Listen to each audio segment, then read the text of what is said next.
Hello, silly people, and welcome back to the channel. We are back on computer, and we are still continuing with the 100-day march, where it is my challenge to make a comic, 24 pages, in the span of about 100 days. I'm over that. I'm over the time limit, but we're good. We're going to keep going. We're going to get this done. Get it done. So, we have Beautiful Beast Kiss, Chapter 3, Character Roll Call, Beautiful Beast Kiss, Bunny, Birdie, and the Demon Cat, DC.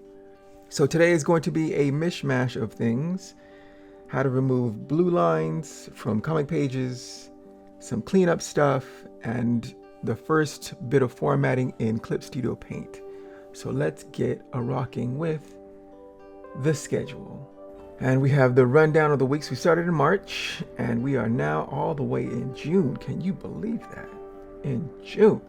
So we are now week 14, I believe, and we are now in the bonus round. Well, not quite. Week 14, putting it all together, clean up, blue lines, and format / setup. So we just ended May, which was a very strong inking month. I'm still not doing the inking, but I got the main parts done, being that the pages 1 through 13, the ones with the most characters, are now complete. They are done. I need to now clean them up and get them prepared for formatting, text, colors, and all of that good stuff. So now we are in June, right, and I have to get this thing done before the 4th of July. So I'm figuring this right here. If I can get it done completely in June, that would be great, but we shall see. And that is what is on the schedule. So now let's talk about comic pages. I save the pages differently depending on what I'm doing. If it's going to go to the web, I save it in a JPEG, which makes it very economical in data size for the web.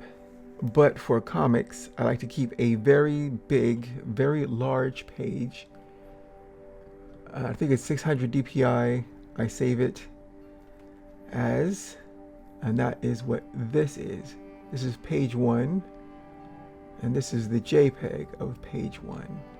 And you can see they have the blue lines, which helps to keep things within certain parameters on this comic page. So live line is the innermost line. There's a trim line and a very extended bleed line. And I have some information on that in earlier videos, but know that we have the things inked within the parameters. There will be some adjustments made in Clip Studio Paint and Photoshop. Currently, first we have to get rid of the blue lines. So here is the page. If we zoom in, not that. Blue lines, it's especially noticeable on the top. Prints at 67%. Yep. And I want to get rid of all of them. So now I want to get rid of the blue lines. They have served their purpose, and now I can move on to the next phase. So there is a video by Reyes Art.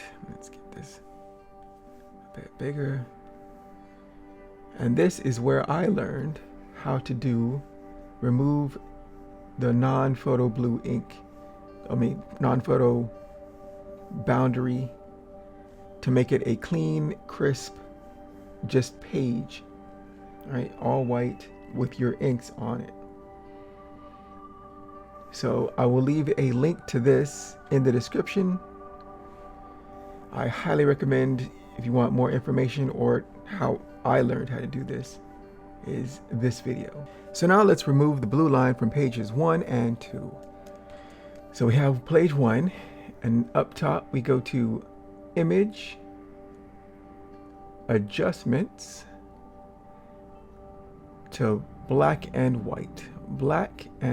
So once again, we go up here to Image, Adjustments, another drop down, and then we go to black and white.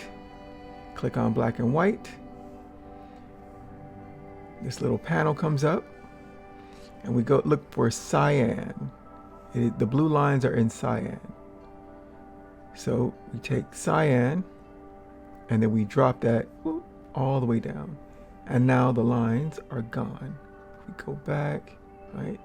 These are what they were before I turned it to black and white. But once we drop this down, they're gone. And then hit OK. And now I have my page without the blue lines. Now I could, if I wanted to be more secure in this, I'd have all pages in a file. I'd copy that file and have that as a backup, just in case anything happens. I'm not going to do that because I'm not too concerned. This is my project. I still have the original pages and I can scan them anytime I feel like. But if you want just to be more secure in just in case mistakes can be made, especially on your first few runs. But that is the clean non-blue pages. Let's do the same for page 2. Page 2, again, we have the blue lines up top. We want to get rid of that. So again, image, adjustment, black and white. The pop-up comes up, black and white. We go to cyan, and then we drop this all the way down. We boost it. We can see it much more clearly. This is all the data, all the safety net that we have. This is all the information that was on the page with the blue lines. And now we can just bring that all the way down so that now it's invisible. We hit OK. And now we have our clean, non-photo blue lines on this comic page. And now we can do the cleanup phase. The cleanup phase, remember to always save your art. Command S, or up here, File, Save, or if you wanted to save it as a new file, you can save as. Whatever you need. Now, I look around the page and I look for what I can clean. What can I clean? This one I think is fairly okay. I think other pages needed a lot more. But what I do also to pump this up, like the lines aren't consistent. Some of the ink is slightly more faded, slightly waterier than others. You can go to image, adjustment, curves, and you can adjust curves if you so desire, however you wish it. Cancel. Or what I sometimes like to do is layer, duplicate the layer, and then multiply it, and that emboldens the line. So without it, with it, without it, with it. And this is on the clean page, well, the non-photo blue page. So you can mess with the lines. I can make them darker and all of that. This is what I usually do, and then I collapse them or I merge them into one layer. Command Shift E will collapse it into one. I can name this page 1, and I can save it before I take it into Eclipse Studio Paint. And that is how I remove the blue lines, boost the ink image, and clean it if I need to. Let's do the same for page 2. So page 2, we got rid of the blue lines. Again, we could go to image, adjustments, curves, or you can play with other things like levels and anything else that you think would help with the page. But normally I just layer, duplicate layer, Yeah. Normal to multiply. And this is without. This is with it. This is without. This is with. So it just pumps up that, and I can change the opacity by V and hit a number on the numbers keys. 0 makes it 100%, 9 is 90%, 3 is 30%. Right. So 3, 30%, 1 is 10%. Yeah, let's go to 70%. And I just play with how does it look. Sometimes it looks too bold, and I want to take it down just a notch to say about 80%. And then I flatten it, layer, flatten image, or you can merge them by Command Shift E. And if you choose like the bottom layer, Command Shift E, it merges them to one layer, and that is your new page, clean with the bold lines. Command S to save, or File, Save, Save As if you want to, again, save it as a new, and there you have clean lines. And next up, we'll go to Clip Studio Paint, and we'll mess around, or how I import or place in this page into the comic format. Okay, so here we are in Clip Studio Paint, which is the application I use mostly for the comics that I'm making. I used to do it more in Photoshop, and you can do that because I have done that, but I like some of the tools that is in Clip Studio Paint. So when I'm doing the comic, let's say Control N, or you could go up here to File New, which will be here. And so these are the pop-up menu that comes up when you want to make something new. So going from left to right, at this very top, we have illustration, we have comics, but this is a smaller. We have printing of a fanzine, show all comic settings, and this is the one I use. And then there's one for animation, which I don't use very often, but I like to dabble with it. Anyways, so these are the numbers that I have in right now. And I got, I think, all of these numbers from another YouTuber. All right, so here we have Scott Drummond, which is the guy I got all of those numbers from, and his YouTube channel, Scott Drummond. I will have a link down in the description, but this is the orientation of the comic book that I have. So the width 7.0, height 10.75, resolution 1200. Right, that's big. That's big. You don't need to go that big, but I like to be safe just in case. If your computer can handle it, usually larger, and you can shrink it down. It makes things tighter. But if there are constraints on your computer, definitely make this smaller. I'd say maybe 600. I try to keep it as large as I can possibly get it, just in case I want to do something with it in the future. It's future-proofing, more or less. The comic settings, binding size, finish size, width 6.63, height 10.125, bleed width 0.13, the default border inner size, width 6.13, height 9.75, X offset 0, Y offset 0. But way at the bottom, we have multiple pages, and this is what I really like. Multiple pages, once that's checked, you can see number of pages and whatever you want from multiples of 4. So from a 4-page comic, I can make that, but in this case, it's a 24 pager.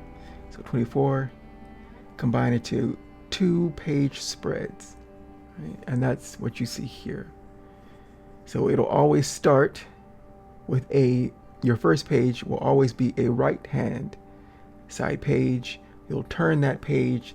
Page 2 will be left, right, left, right, left, right, and so on and so forth to the end.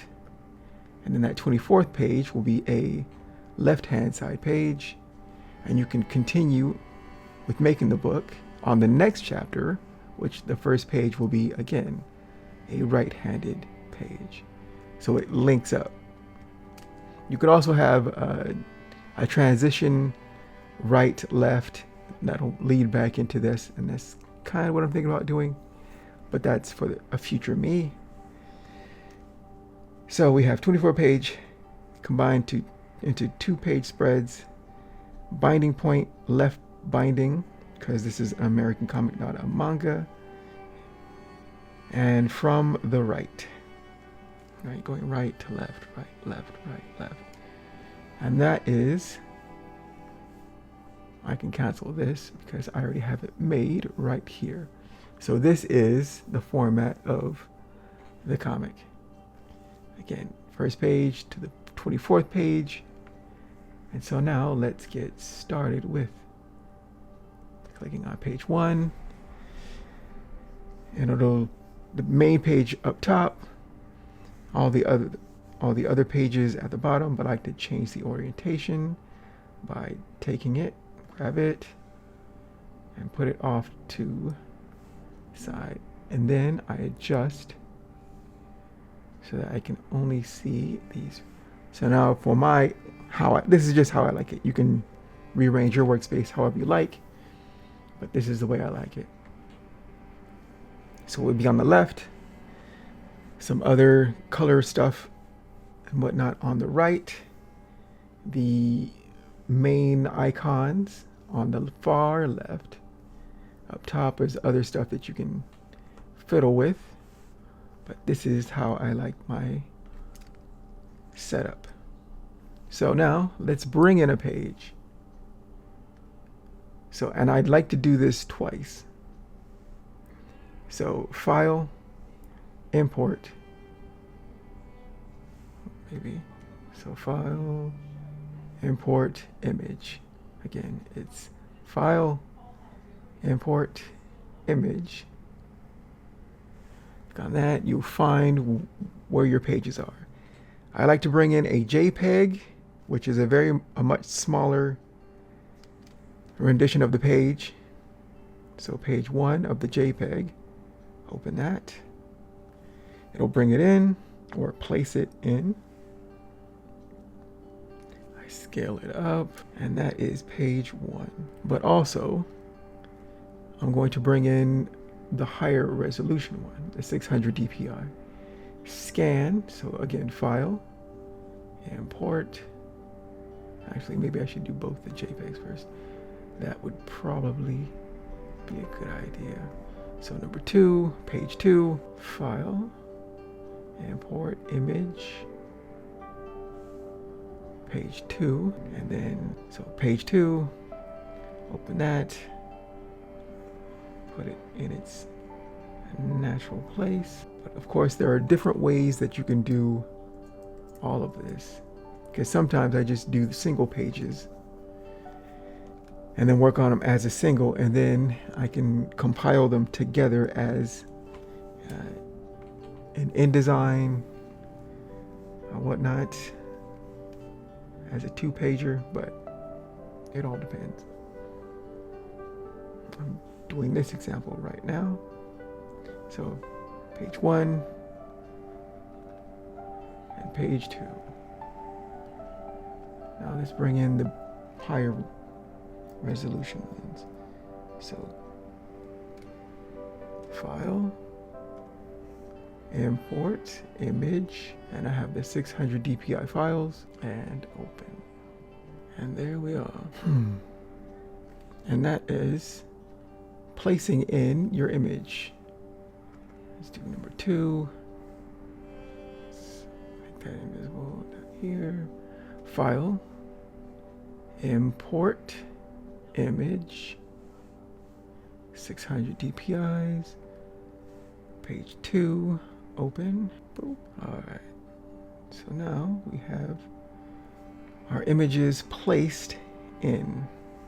So back to page 1. So this is the 600. Let's get that to size. Okay. So why do I do this? Why do I have both the JPEG and a higher DPI? Because this is going to be a mock. This isn't the actual version. I'm showing a demonstration of something. So I would work normally at the 600. This one is going to be the mock-up. And why do a mock-up? Because then I can see, I can test out things on this mock-up and then take that, the learnings I do from a mock-up, to the actual version, which would be the larger 600 DPI version. That's how I have it in my mind. Yes, these are extra steps. Yes, it sometimes seems like madness even to myself, but this is kind of how I do it. I'm kind of learning as I do things, right? Sometimes I'll do things differently just to see how is it different. Is it better or worse than what I've done previously? And then I adjust things moving forward. So I'm still learning. I try to make things a test, an experiment all along the way. So page 1, this is what we got, the lower resolution version, the JPEG. And so now let's do from framing. So for frames, on the far left, there is this frame border icon. Frame border, or U is the shortcut. Touch it. And then create frame. There's create frame, and then cut frames into borders. It's been a while. So I think it's cut frame, rectangle frame, and then touch inside. And then I have it so it'll snap to this. So I snap to it. It makes this purple border, and purple borders will be now out of bounds. And anything within it is in the live. All of this I can work with. I can adjust it like the frames when I do the frames, but this is how I snap it into it. Okay, and then cut into frames. Now there's 2 divide frame border, divide frame folder, which will chop up every frame into its own folder, or divide frame border. Let's do for divide frame border first, just as an example. So we're going to chop this up.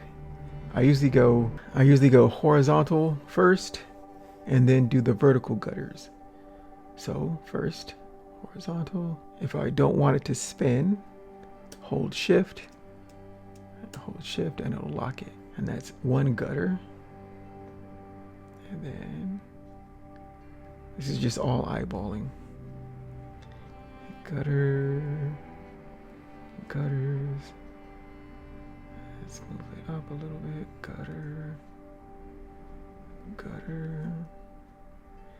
Okay, so that's all the horizontal gutters. Now for the verticals, I want a slim one here, and then another one, and then cut up these 2, and then these 2 on the second row. Nope. Command Z to go back, of course. So, and then this is a long horizontal. This one I'm not sure about. Should I keep it like this? I'll chop it now. Like that. And then these 3 I cut again. So, and without text, I have to approximate where the text is going to be. I could import the pages that has all the text, which would probably be a good idea. Thinking about it right now.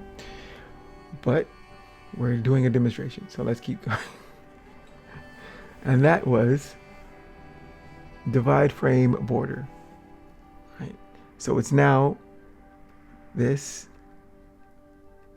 is all on one level, and everything else would go underneath it. Right. Now the other way, page 2, page 2, and we shall create frame.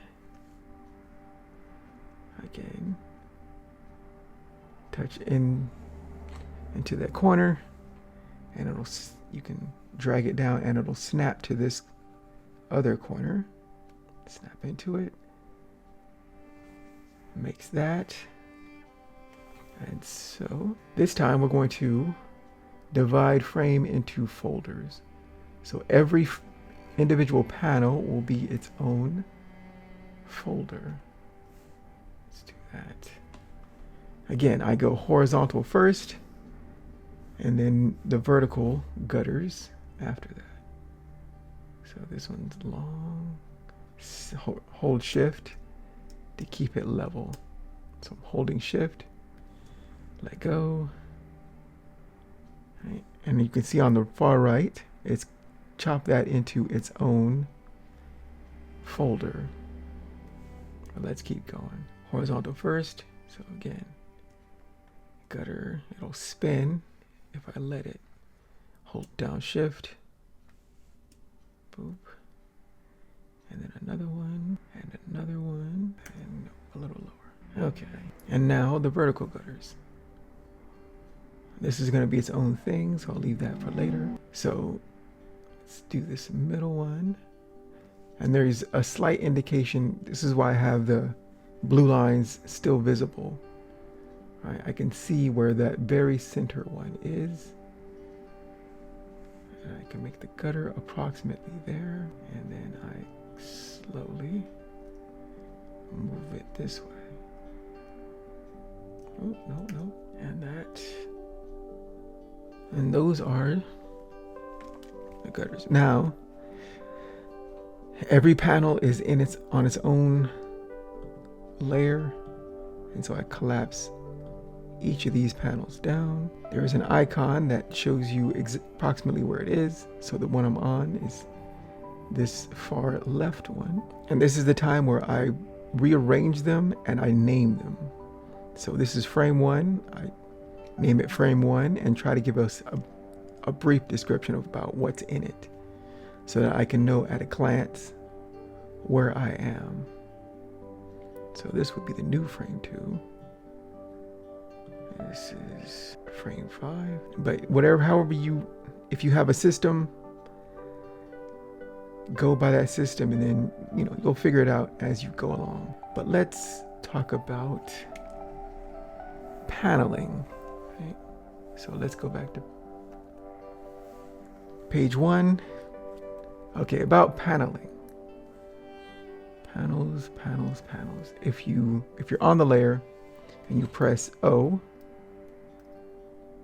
right, it makes an object, or it goes to the object icon or operations icon. And with that, all the panels now have this red line around them. And what that can do is you can now change the sizes of the panels. So say manga. Manga is notorious for having panels that go all the way to the edge and only individual panels. So let's say I wanted this panel to go to the edges. There's a little triangle, right, and it makes it wider than the rest.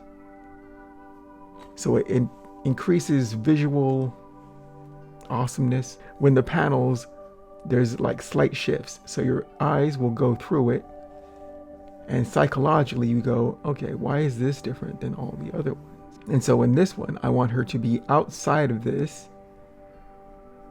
paneling, and to be also larger as a point of differentiation, which again, I think increases the awesomeness. So if we go from small to slightly larger, So let's say she's going from a small state to a larger state of being. Right? She has now entered a new world. And that world becomes bigger because she is now in it. Right? I could say that psychologically with the panels. And most people won't even notice such things, right? But when you do notice it, like this one, maybe I could expand this to the edges or near the edges to make it like she has realized something. And we can make this one slightly bigger so that she's becoming aware of something, right, gradually. And it's all to increase the drama, to increase the awesomeness, to increase the storytelling of the comic. It's doing whatever you can to help the reader or entertain the reader in some way about the story. Now, you may think this is all bogus and just like keep it the same. And that, it's your story. You can do whatever you want. It's your story. And maybe you would have other ideas about what you think is more important or most important or any of that. And you can arrange the paneling however you wish. And that is an example of paneling. And that was what I wanted to talk about today for comic books. How I start the process of making panels and formatting my comic in Clip Studio Paint. So now let's talk about the schedule before we wrap this thing up. All right, so now let's look at the schedule. In week 14, woo, we're now putting it all together. And today we went over a little bit of cleanup, a little bit of blue line, getting rid of blue lines, and format and setup of a comic with paneling in Clip Studio Paint. And that was what? First week and second week of June. Wow. So we're really coming to the to the end. I want to have this thing done by July 4th because I got other things, family stuff to attend to and all that. So that is my hard deadline. So I have to get things done. So we will continue with all of this in what I'm calling the bonus weeks until we get this thing done. The Infinity Wars of making a comic. We'll go next week. We'll go over colors. I think we'll look at. I think I'm going pastel, and then how I'm gonna adapt that to this comic, and we'll see how that goes. We'll do some test colors, and so that will be week 15. I have been Trey Hodges. You can find my work at treyhodges.com. Thank you for joining me. Power to all the creators. Take care and keep shining. Bye.